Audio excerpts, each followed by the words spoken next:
Alright, today we're going to be going over drop spins. Before we start, we want to make sure that we have nice body posture. We want to have, from the ground up, our feet shoulder width apart, nice straight backs, our shoulders pulled back, and no slouching. This is a nice easy exercise to where we can maintain good body quality throughout it without even having to think about it. Alright, so for drop spins, we're going to start with the left side, so that means you're going to want to take your right hand and put it on the tab, and our left is going to be a dollar bill's length underneath the top of the flag. Alright, reviewing the count structure for drop spins, you want to make sure that when you pull the flag down and the silk is facing the ground, those are odd counts. When you pull the silk back up, those are even counts. So when we pull down, 1, 2, 3, 4, 5, 6, 7, 8. And then when we start this exercise, you want to make sure that you anticipate starting. You don't want to start like right before count 1 starts, so you want to pull on 8 and 1, so you're not late to count 1, because you don't want to be thrown off during this whole exercise just from the start of it.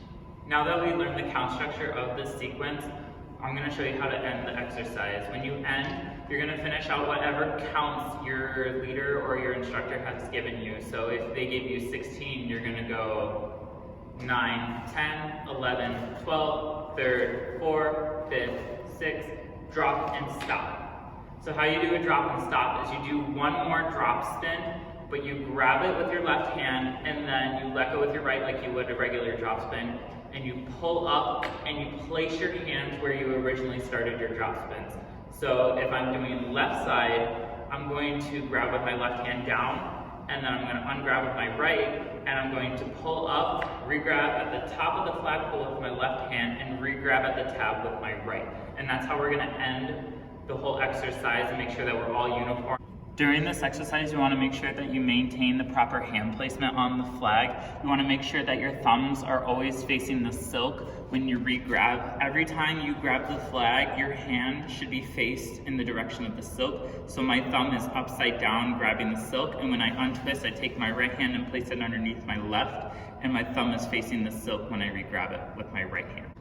During drop spins, you want to make sure that you're keeping a consistent spin spot. The spin spot on your flag is the middle of the pole where the tab is, and the spin spot on your body is where your belly button / belt buckle should be. You want to make sure that you want to keep that tab right in front of your belt buckle the whole entire time, because if you lower it, you're going to hit the ground when you're spinning. And if you raise it, it's just going to look really awkward on your body, and it's not going to look as comfortable. Your shoulders are going to be raised.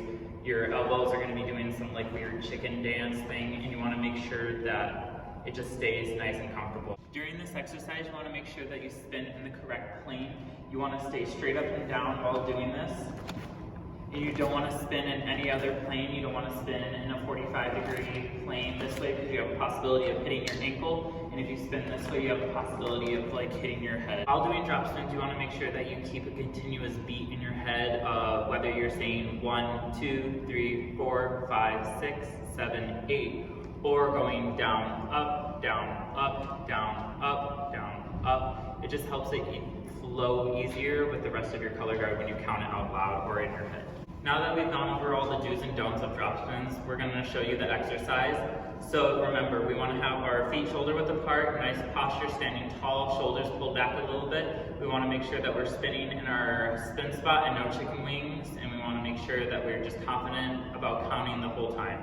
So we take our right hand, put it at the tab in place of the belly button, left hand a dollar bill length from the top of the flagpole, and we're